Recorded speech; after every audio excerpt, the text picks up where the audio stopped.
Yo, it's Star Knight Andylex, and I've got a theory that will take your mind for a wild ride. What if I told you there's a hidden story in the One Piece manga that no one knows about? One so wild, it may even flip the world upside down, and it was hidden right under our very eyes. This story features characters who may be very important to the future of One Piece. You might be asking, what's this story about and who are these characters? Well, in this video, I'll tell you. But before we begin, don't forget to hit that subscribe button. It'll mean the world to me if you do. It would also really help the channel out.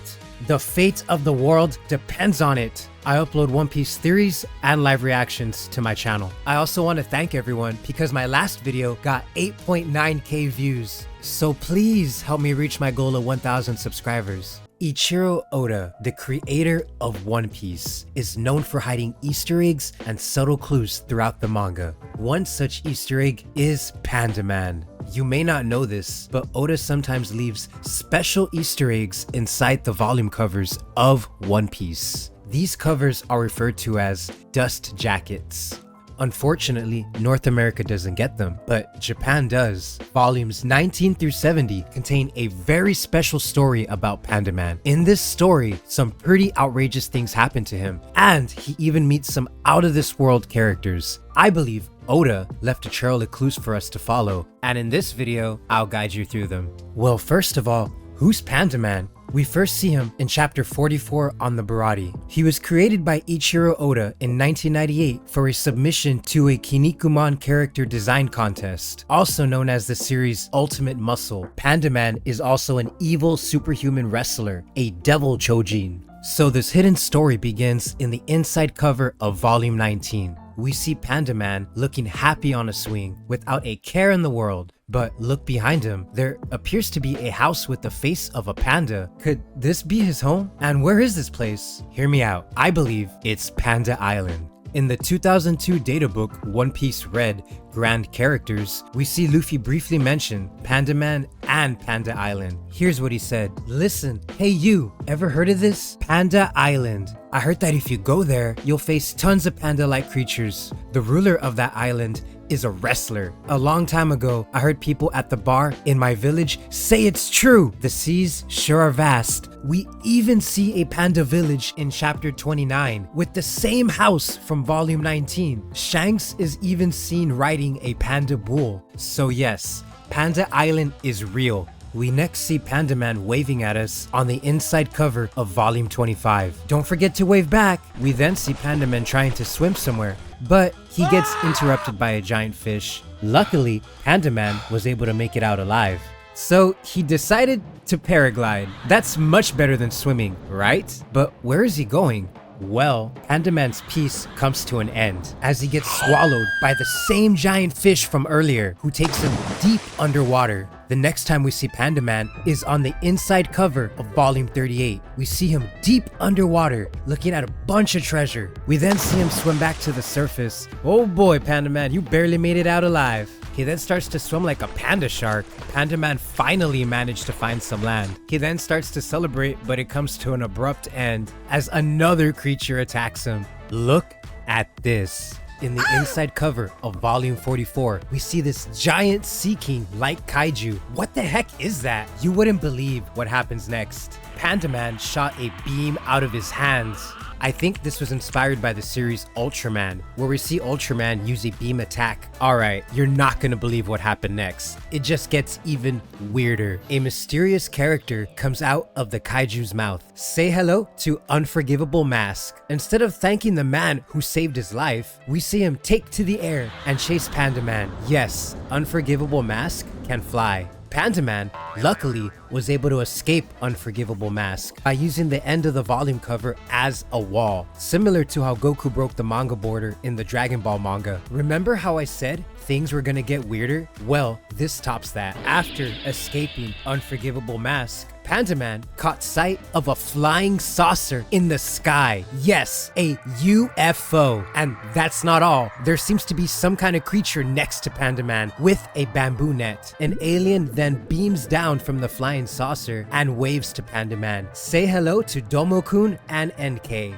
Domo Kun managed to catch Pandaman with his net, and it looked like they were trying to take Pandaman somewhere. Was he too big to beam up to the ship? Also, why are these aliens trying to catch Pandaman? Stay tuned, I'll explain this later in the video. These two aliens tried their best, but they couldn't keep Pandaman captured. He managed to break free, and it even looks like he gave the aliens a painful scolding. We then see the same bear from Long Ring Long Land chasing Pandaman and the aliens. What? Is Pandaman on Long Ring Long Land? The bear starts its attack by stretching its body around the whole world, just like how the red line is wrapped around the world. Pandaman attacks the bear by launching a powerful dropkick attack. Finally, Pandaman can relax. Just kidding. Now, this will top all the weird things I've mentioned earlier. You ready? Well, after beating the bear, a humanoid sun comes down from the sky and swallows Pandaman whole. I'm not making this up. Oda actually drew this for the manga, and the story comes to an end on the inside cover of volume 70, where we see an enlarged Pandaman emerging out of the sea. So there is one part of the story I left out. I wanted to dedicate a section in the video for it. On the inside cover of volume 52, we see a group of mysterious characters along with Pandaman. Do you recognize any of them? You may remember some of these from Pandaman's story. Remember Unforgivable Mask? Well, he also wears a panda mask. He was first introduced in One Piece Color Walk 2, where Oda shared an early sketch of him. At the top, it says, getting him to forgive anything is difficult. So in other words, he's not good at forgiving people. In an SBS for volume 48, Oda revealed that Unforgivable Mask was hired by Tomato Gang and that he's Pandaman's rival. Now, let's talk about Tomato Gang, a very interesting character. In an SBS for volume 48, a fan asked Oda, who's the person who's always looking for Pandaman? Oda revealed that person to be Tomato Gang, a debt collector who will chase Pandaman until his debt is paid. But in the 2009 Jump Festa, Oda revealed that the Tomato Gang is a group of gangsters. We first see Tomato Gang in chapter 179 during the Alabasta arc. If you look closely, it looks like Pandaman is running from him. This happens in the capital city of Alabasta, Alubarna. Did Pandaman steal something from the royal palace? Another interesting thing about Alabasta is the city of Rain Base. In it, there's a casino called Rain Dinners, which was actually the place Crocodile used as a secret base of operations. Well, in chapter 170, in the Rain Dinners casino, we see a picture frame on the wall, and it's of Pandaman. Hear me out. What if Pandaman is in serious gambling debt? He may have been banned from the casino, so they have his picture hung up to warn workers and guests. In chapter 249, in an SBS, Oda listed Tomato Gang's age. He's 38 years old pre-time skip and 40 years old post-time skip. Check this out. In chapter 291, we see both Pandaman and Tomato Gang hanging out with Nolan's crew. Remember, this flashback happened 400 years before the current events of the story. How is Tomato Gang 40 years old? Next, let's talk about this weird sun. Is it one of Big Mom or Mother Caramel's homies? Or maybe it's the Mother Flame, the original source of the Mother Flame. Could this sun be connected to Sun God Nika? And who is this old man? He appears to have white hair and an otherworldly style. He kind of reminds me of what Nika may have looked like. Could this be an older Nika? Then there's this bear. We've seen it before in the Long Ring Long Land arc. I think Pandaman met this bear on that same island. But why was Pandaman there? I think he may have gotten lost, just like Zoro. We saw how the island affected Chopper and Usopp. They claimed to have felt longer. Was this thanks to the island's influence? I believe the island was permanently affected by Nika's powers. Remember Domo Kun and Nnkay? In case you didn't know, they were first introduced in another one of Oda's works called God's Gift for the Future. In it, God gave a notebook to Bran. The notebook contained things that were gonna happen. One of the things listed in the notebook was a UFO appearing and then crashing. Well, this flying saucer belonged to Domo Kun and Nnkay. We later see them blending in with the crowd of people several times. We even see Super Saiyan Goku among them. In the One Piece manga, we see Domo Kun in the Orange Town arc, alongside Buggy's crew. What if Domo Kun is actually part of the Tomato Gang? He could have been at Orange Town to collect a debt that Buggy owed. Buggy has a history of being in debt. We know he borrowed money from Crocodile for his delivery service. In the 2002 databook, One Piece Blue Grand Data File, Oda drew a small sketch of Domo Kun. It reveals that Domo Kun is plotting to conquer the Earth. Do they want to get back at God for crashing their ship? So why were these aliens on the planet? Hear me out. I believe both Domo Kun and Nnkay were looking for Kaguya. You may have heard of Kaguya from Japanese folklore.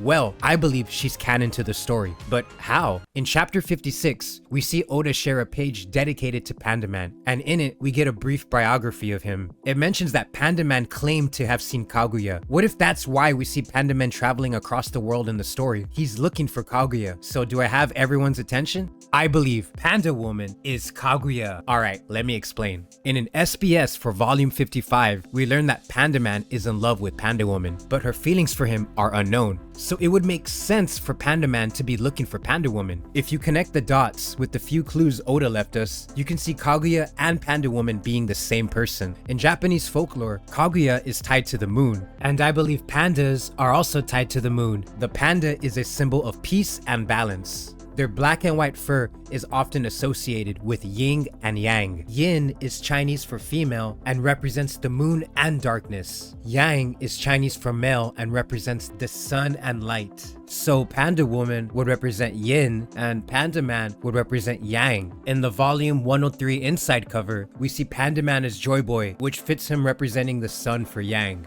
This would go with how Pandaman and Pandawoman are separated in the volume 52 cover. It looks like they are both separated by light and darkness, just like yin and yang. We even see the sun with Pandaman. Pandawoman is usually seen with her signature Odango hairstyle, which you may recognize from Sailor Moon. This would actually connect Pandawoman more to the moon and Kaguya. She first appeared in chapter 517 at Amazon Lily, where we see her and another Amazon sharing the same hairstyle. Maybe Pandawoman made it a trend on Amazon Lily. This brings us to where Pandaman was going in his story. I believe Pandaman was trying to get to Amazon Lily. It actually makes a lot of sense, since that is the only place where we see Pandawoman. We learn that men are not allowed on that island. In chapter 516, we learn that Amazon Lily is in the Calm Belt, which is infested with sea kings. This makes the island naturally protected from outsiders. This lines up with the giant fish and serpent Pandaman encountered on his journey. These encounters led Pandaman off course from his destination, and instead of getting to Amazon Lily, he ended up in Long Ring Longland. He pretty much pulled a Zoro.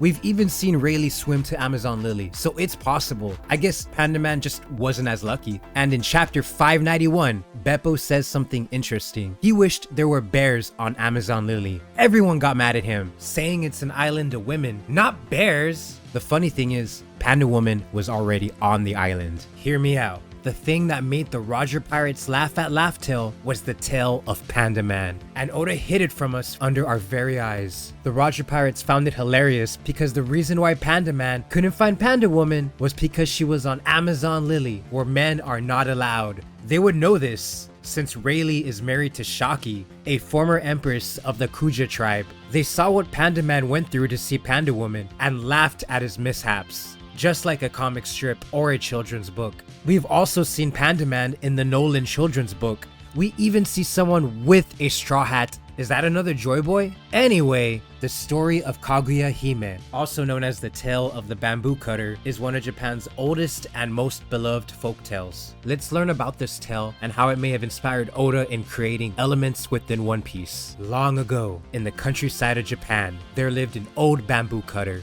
One day, he came across a miraculous sight. Within a shining bamboo stalk, a tiny, radiant baby girl. The old man took the infant home to his wife. The couple decided to raise the girl as their own. Within 3 months, Kaguya grew into a fully grown, beautiful woman. Kaguya spent a lot of her time gazing sadly at the moon. A celestial chariot came to the planet and escorted Kaguya back to the moon. I think there are some crazy similarities to One Piece and the tale of Kaguya. First, there's how Kaguya was found in the bamboo by the woodcutter. Well, in the Long Ring Longland arc, when we first meet Tonjit, Luffy got hit by one of Tonjit's bamboo stilts. Luffy attacked the bamboo that hit him and ended up breaking it in half. And all of a sudden, Tonjit appeared. Luffy, Usopp, and Chopper thought he was a spirit from the bamboo. This is very similar to how Kaguya was found by the bamboo cutter. Oda had to have been inspired by this story, and this probably proves it. Also, Pandaman was apparently abandoned at a bamboo thicket, which is parallel to Kaguya being found in a bamboo stalk. There's also the aliens, Domo Kun and Nnkay. I believe they were actually trying to catch Kaguya / Pandawoman and take her back home to the moon. But they caught Pandaman instead by mistake. I find this very similar to the tale of the bamboo cutter, since aliens took Kaguya back home to the moon. Then there's how Kaguya was able to grow super fast within 3 months. I think this is similar to how the Seraphim are supposed to age fast. They also have Lunarian DNA, which connects them to the moon. Additionally, bamboo is known to grow very fast, which would parallel to Kaguya's rapid growth.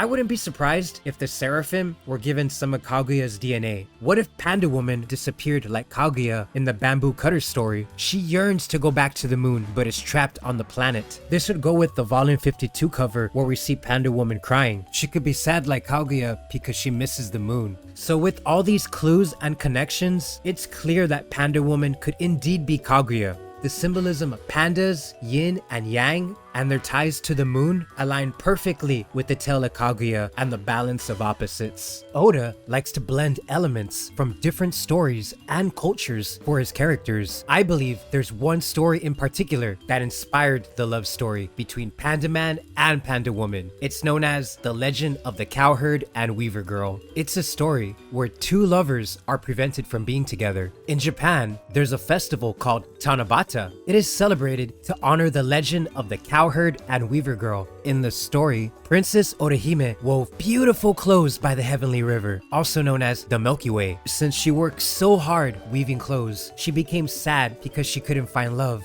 Her father, Tente, the Sky King, felt bad for his daughter, so he arranged for her to meet Hikoboshi, the cowherder. The two fell in love instantly and married. Orihime stopped weaving. The Sky King became angry and forbade the lovers to be together. Orihime became sad and her tears moved her father, which led him to allow the two lovers to meet once a year on the 7th day of the 7th month. So yeah, I believe Oda was inspired by this story and incorporated elements from it into One Piece, and here's why. In the Tanabata story, after the Sky King forbade Orihime from seeing Hikoboshi, she became very sad and cried. Well, on the back cover of volume 52, we see Pandawoman crying. She appears to be pushing away the mysterious old man and Tomato Gang. But who is this old man? I think he could be Pandawoman's father. This old man could have hired Tomato Gang to collect Pandaman's debt. This could explain why she's crying, because she's pushing aside the old man and Tomato Gang because they are both after Pandaman. In the Cowherd and Weaver story, Princess Orihime would weave clothes for her father, Tente the Sky King. Just in case you don't know, weaving is the process of connecting threads together to make fabric.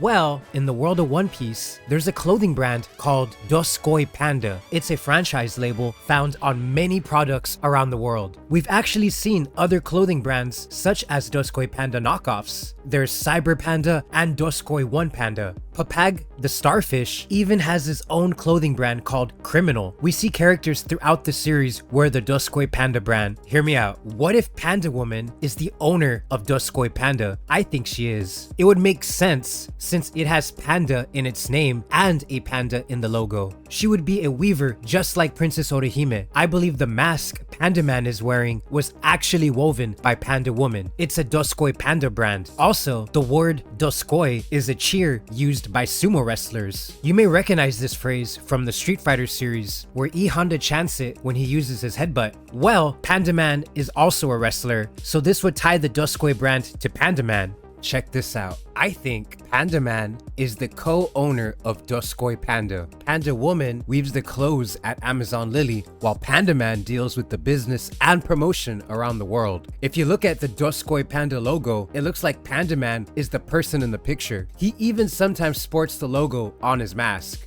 What if he took out a big loan from Tomato Gang to start the company with Pandawoman, and he never paid it back. Also, in an SBS, we learned that the Doskoi Panda headquarters is in the East Blue on Mirrorball Island. What's interesting is that the island's theme revolves around a disco ball, which resembles the moon. A disco ball reflects light just as the moon reflects light from the sun. It would make sense if the headquarters of Doskoi Panda is based on the moon, since Pandawoman and Pandaman are connected to it. In Wano, there's a village in Kuri called Amigasa Village, located in a bamboo forest where all the houses are made from bamboo. Amigasa Village is where Ace learned how to weave straw hats. Since I think Pandawoman is a weaver, she may have taught the villagers how to weave straw hats and other clothing. Perhaps this is where Pandaman first encountered Kaguya, given the village's bamboo setting. Maybe this is where she weaved his panda mask. In the song Bink Sake, there's a verse that stands out: "Bid farewell to Weaver's Town," which could be a reference to Amigasa Village. Maybe the Zo national treasure was weaved by Pandawoman. Also, the wishing done at the Tanabata festival with bamboo trees is similar to the lanterns during the fire festival in Wano. At the end of the festival, people light lanterns with written wishes and send them into the sky for their departed ancestors. During Tanabata, you write your wish on a small piece of paper and hang it on a bamboo tree. There's also the connection with pandas and Tanabata, since pandas like to eat bamboo,